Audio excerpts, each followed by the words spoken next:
Seguimos en una nueva mañana en Cooperativa. Ya está con nosotros Gabriel León, que es bioquímico, doctor en biología celular y molecular de la Universidad Católica de Chile, pero sobre todo el autor de un bestseller como es La Ciencia Pop 1, y ahora esto ya es La Ciencia Pop 2, que pinta para allá también. ¿Cómo te va, Gabriel? Muy buenas tardes. Muy buenas tardes, gracias por la invitación. Un placer estar acá con ustedes conversando de ciencia. Ya, comunicador de la ciencia, ya esa más que el bioquímico y todo eso, ya esa es como la definición que... Sí, yo de hecho me salí de la academia, decidí que esta va a ser mi nueva vida. ¿Ya te fuiste de la academia? Ya me fui de la academia, cerré el laboratorio, ¿sí? Gradué casi todos mis estudiantes, cerré los proyectos y estoy dedicado solo a comunicar ciencia. ¿Y no te dan ganas de...? Ya uno entiende que la literatura que es buena, que es entretenida, pero el científico siempre está, pues, si no, yo dar ganas de volver al laboratorio. Pues. Tengo un laboratorio chiquitito en la casa, así que hago algunas cosas con mis hijas, hacemos experimentos, y mi idea es tener después un laboratorio de verdad bien armado y todo. Pero todo lo que orbita la vida académica, que me molestaba un poco, no lo echo de menos, así que estoy bien contento. ¿Qué cosa en particular? Yo al final sacaba la cuenta y la cantidad de tiempo al día que yo dedicaba a hacer investigación científica era cada vez menos. Estaba metido en reuniones, en cosas administrativas, en problemas de toda índole, desde que nos perdían las muestras, hasta que se moría un equipo. Y al final, chuta, decía yo, ¿y a qué hora disfruto mi trabajo? Y es bien, un poco medio hippie, pero dejé de ser feliz siendo científico. Y dije, esta cuestión no puede ser. Por eso me di este salto. Ya, y ahora eres feliz. Absolutamente. Con esta divulgación de la ciencia, pero lo interesante es que lo haces a través de historias concretas, historias muy entretenidas, que vienen a, informarnos, culturizarnos, cosas que uno no tenía idea, que a mí me llamó mucho la atención, recién ahí ya mirando el libro, esto del nacimiento de la margarina. Claro. En 1869, Napoleón III hizo un concurso y dijo, yo voy a premiar al ganador que sea capaz de crear un sustituto barato de la mantequilla. ¿Qué onda? Dije yo, no tenía idea. Y nace con un concurso. Claro. La mantequilla es re cara, se hace de leche. Sí. Y Napoleón estaba pensando en dos objetivos principalmente, en la población más pobre y en la guerra. Entonces hay que hacer un sustituto barato para los tiempos de guerra, para la población más pobre, y que tenga el sabor, la textura de la mantequilla, pero que no sea tan cara porque se hace de leche, que es un producto caro y qué sé yo. Y un químico francés genera este producto a partir de grasa de vaca. Es un producto que viene del matadero, no de las granjas lecheras.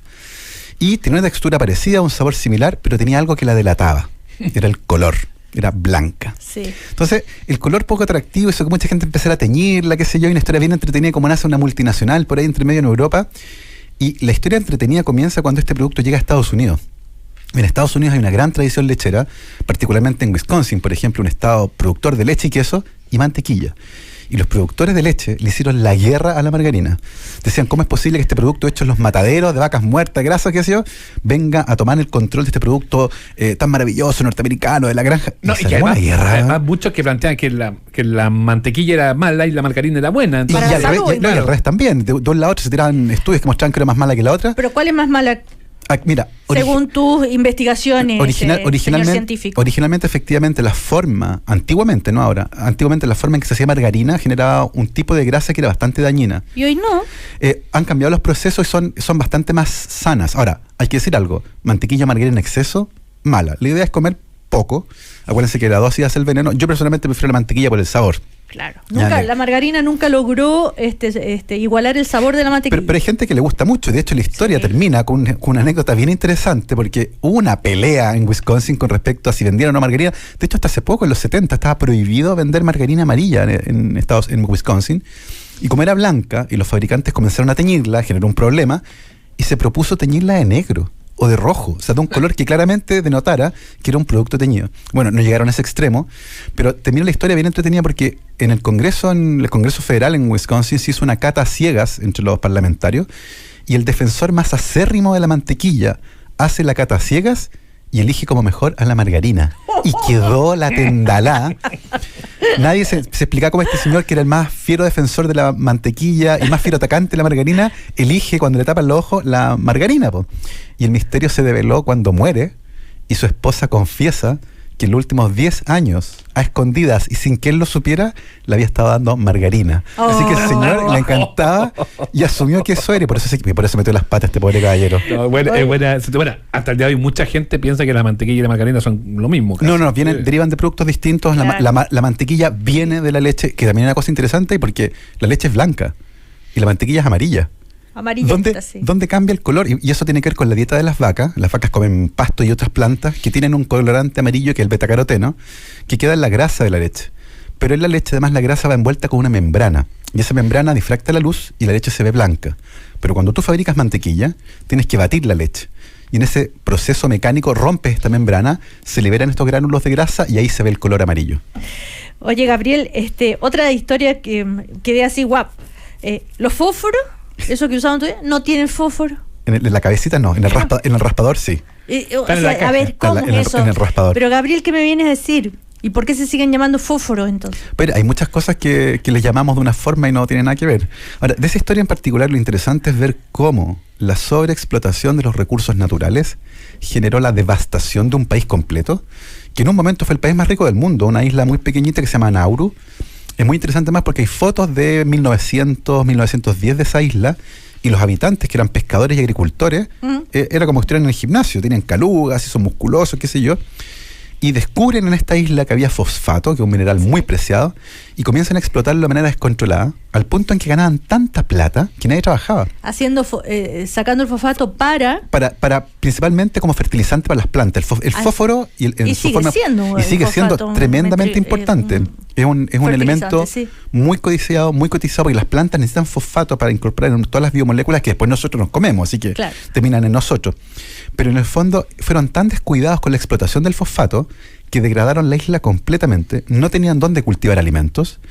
Como tenían plata, empiezan a importar toda la comida, mucha de ella procesada, y la consecuencia es que después de 80 años de explotación de fosfato, este país es pobre y la mayor parte de sus habitantes están obesos y con diabetes de tipo 2. Entonces generó problemas sociales gigantescos a partir de la explotación irresponsable de un recurso natural. Pero Gabriel, ¿cómo es que llegan a esto del fósforo, que ya no tenga más fósforo? Lo que pasa es que es parte fundamental del proceso de ignición, ¿ya? Pero solo en el para que se encienda, para tener esa ignición. Porque la gracia de esto es que imagínense cuando nosotros como especie dominamos el fuego, pues inicialmente no prendíamos fuego, caía un rayo, se armaba un incendio y rescatábamos brasas de ahí. Y en las tribus probablemente había un tipo que era el encargado de mantener eso prendido. El hombre del brasero. Que era el más importante. Se te llegaba a apagar la brasa, no tenía calor para el refugio, ni fuego para cocinar. Entonces, generaron una forma fácil de prender fuego en esta varilla de palo, ¿cierto? Que son los fósforos, o de cera, que de ahí viene el nombre de cerillas, pasó a ser fundamental. Entonces el combustible tiene un montón de minerales, pero en la cabeza misma del fósforo, que así le decimos, no hay fósforo. O sea, no son palitos de fósforo. No, eso se limita solo al raspador y hay fósforo rojo, porque antiguamente se usaba otro tipo de fósforo que era extremadamente tóxico, que de hecho gatilló una huelga en Inglaterra gigantesca, que fue la huelga de las vendedoras de fósforo. Porque inhalaban esos vapores y producía una necrosis de los tejidos de la mandíbula, era bien espantoso, pero gracias a esa huelga y a la protesta de las propias trabajadoras, se eliminó ese fósforo. Así que algunas veces la presión social funciona para mejorar la vida de todo el mundo. Eso es bien interesante. Oye, otro de los aspectos que tú te haces cargo es un asunto que está súper vigente y que está en plena actualidad, que es el tema del cáncer y los tratamientos alternativos del cáncer, que ha habido polémicas por los contenidos que entregan muchas veces en la televisión al respecto, de recomendar para cual cosa, que tomes esto, que aliméntese de esta forma, que coma esto y no va a dar cáncer. No odie, que también fue algo muy polémico en su minuto. ¿Cómo te haces cargo desde la ciencia del tema del cáncer y de las terapias alternativas? Es interesante porque existen dos ramas acá. Una es la que tiene que ver con el cáncer propiamente tal. El cáncer no es una enfermedad. Es una familia de enfermedades que tienen cosas en común. ¿Cómo te estoy resfriado? Es aún más complejo porque no va a haber una cura para el cáncer. Es muy probable que los distintos tipos de cáncer tengan tratamientos específicos que logren en muchos casos, ojalá curar, o extender mejor la vida de los pacientes. Pero ya existe, son distintos... Hay muchos, de hecho, hoy en día hay muchos... para cada tipo de cáncer. Y de hecho, hoy en día, gracias a la inmunoterapia, por ejemplo, hay muchos tipos de cáncer que son prácticamente curables. Pasó con la leucemia aguda en niños, ya hay tratamientos que han mostrado una efectividad muy, muy buena, pero no ocurre así con todos los tipos de cáncer. Pero además, no solo tiene que ver con la investigación biomédica en torno a una cura, tiene que ver a cómo afecta al paciente y a su familia el diagnóstico, porque finalmente el cáncer no es una enfermedad que le da solo al paciente, afecta a la familia completa. La familia del enfermo de cáncer está sujeta a un estrés emocional fuertísimo y a una fragilidad gigantesca. Y si alguien te ofrece el agüita de los monjes de alguna parte con la promesa de cura, tú la vas a usar. Pero el problema no es de la persona, es del tipo que te la vende. Entonces, ¿por qué ocurre eso? dónde está la fragilidad emocional nuestra y por qué caemos en esta cosa. Y tiene que ver con eso justamente. Si te ofrecen esta posibilidad súper remota de que algo funcione y que salve a alguien que tú quieres, lo vas a hacer. Obvio. Entonces, ¿dónde ponemos la responsabilidad? ¿En el tipo que te la vende y en el que lo ventila? O sea, si alguien lleva a un programa de televisión, a uno de estos curanderos, que además puede ser que alguien cambie su tratamiento. Y eso ha pasado en España hoy en día, hay una polémica muy grande por una persona que dejó su tratamiento para el cáncer porque un curandero le ofreció curarlo con hierba. Y esta persona murió. Y el papá de este joven demandó a este curandero que no era médico por intromisión. Pero hay casos como este académico con el método de la zeolita, sí. Y que hay casos, y yo conozco de cerca, personas con cáncer que se han sometido a este tratamiento y que su propio oncólogo le dice, tengo que reconocer que hubo remisión. Claro, que algo pasó. Que algo pasó. Y así que sigue, fantástico. Ahí hay una cosa re interesante también. Hay un porcentaje importante de tumores y de cánceres que remiten solos. Uno no puede hacer nada y se pasan. Y es uno de los grandes misterios del cáncer, no se entiende. Y hace poco tiempo atrás hubo un estudio muy lindo. Se estaba analizando un fármaco para un tipo particular de cáncer y de los 100 pacientes que tenían el estudio, 99 murieron. Y hubo uno que no solo sobrevivió, remitió el tumor. ¿Pero tú quieres decir que la zeolita acá nada que ver con una casualidad? No. Estoy diciendo que no se ha demostrado que tenga que ver con la zeolita. De hecho, podría ser perfectamente bien una casualidad. Y ese es el punto. Una cosa es que dos cosas pasen al mismo tiempo y otra distinta es que una cause a la otra. Y en ciencia las relaciones son causales. Uno tiene que demostrar que el tratamiento produjo el cambio, porque hay un montón de otras cosas que nosotros no sabemos que pueden estar ocurriendo ahí y que explican el cambio. Pero, Gabriel, ¿será que la ciencia está dispuesta a invertir recursos para investigar todo esto? O sea, hoy en día... ¿O le hacen el quite? No. Hoy en día donde probablemente se mete más plata es investigación para el cáncer. Muy probablemente. No, digo, investigar estas terapias alternativas, estos casos. Porque tal vez los laboratorios dicen, no, nosotros vamos a invertir en drogas químicas y que son nuestros medicamentos, etcétera, etcétera. Es imposible meter el conocimiento en un cajón. Ya. O sea, que no hay nadie que decida qué se estudia y qué no. La libertad académica, la libertad y la curiosidad de los científicos garantiza que todas las respuestas son abordadas. Entonces, en ese sentido, no hay una gran... Y aquí tengo un gran alcance. Cuando pasó lo del confort, por ejemplo, cuando se coludieron las empresas y las farmacias, por ejemplo, una de las cosas que hicieron y que yo encuentro más graves y que hasta el día de hoy no ha sido muy comentado es el enorme daño a la fe pública que causaron. Porque estas historias confirmadas hacen que las personas digan, viste, ya nos embarraron antes. Entonces perfectamente bien puede pasar de nuevo. Y esa sanción social, el enorme daño que hicieron a la fe pública, nadie la ha castigado. Pidieron que devolvieran la plata, ¿cierto? Las famosas 7 lucas del confort. ¿Y quién le devuelve la confianza a las personas en la institución? Ha sido un daño difícil también devolver la confianza. Ha sido un daño gigantesco el que han hecho y eso no se ha reparado y no se ha conversado tampoco. Pero volviendo al tema de las curas, todo se estudia, ¿ya? Y muchas curas aparecen como alternativas, pero hasta que se entiende el mecanismo, se analiza y se demuestra una efectividad. Y eso se hace permanentemente. Estamos conversando con Gabriel León, autor entonces de La Ciencia Pop, segunda edición. Y antes de terminar, tú querías comentar en especial una historia que a ti te parece...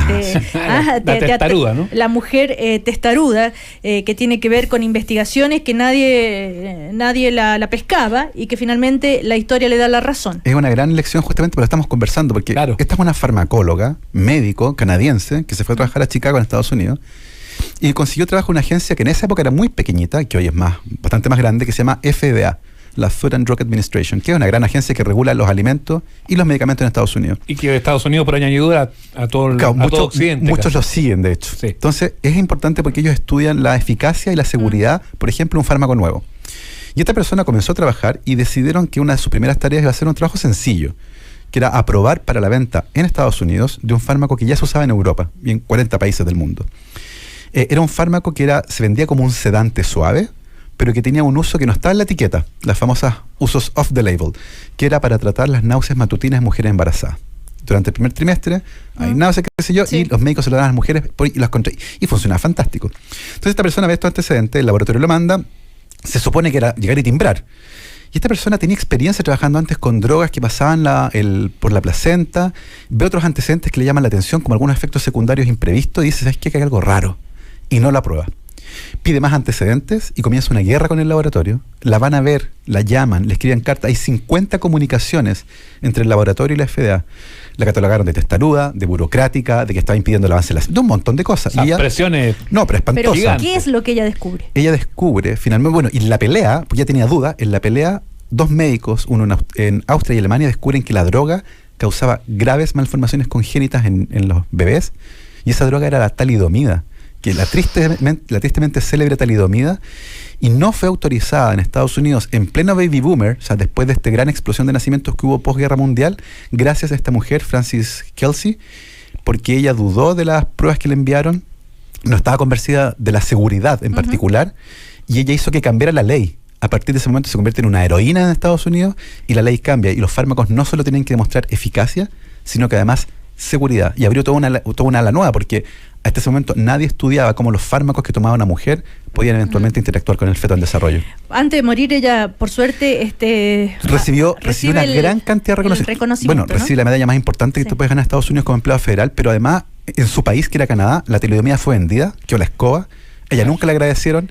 A los 100 años se va a vivir a Canadá y finalmente le dan un premio, la Orden de Canadá. La reconocen. Y menos de 24 horas después muere. O sea, se aguantó hasta que le reconocieran. Por eso además una novela la vida, claro. Ay, así de testaruda, claro. Siguió testaruda hasta el final. Oye, hay unos capítulos muy interesantes, como este del taxista que debería haber recibido el premio Nobel por unos descubrimientos y que nadie se lo reconoció después. Ay, que murió pobre, ¿no? Consiguió finalmente trabajo, pero tiene una historia que es bien épica. Sí. Muy linda esa también. Se llama el capítulo Taxi Driver. Taxi como Driver. la película. O sea, llega a trabajar con los 2 ganadores del premio Nobel. Él le cede su descubrimiento, un acto de generosidad bien grande, pero él pierde su trabajo, porque su descubrimiento, todo el mundo pensó que era inútil y se convirtió en un tremendo hallazgo para la biología celular.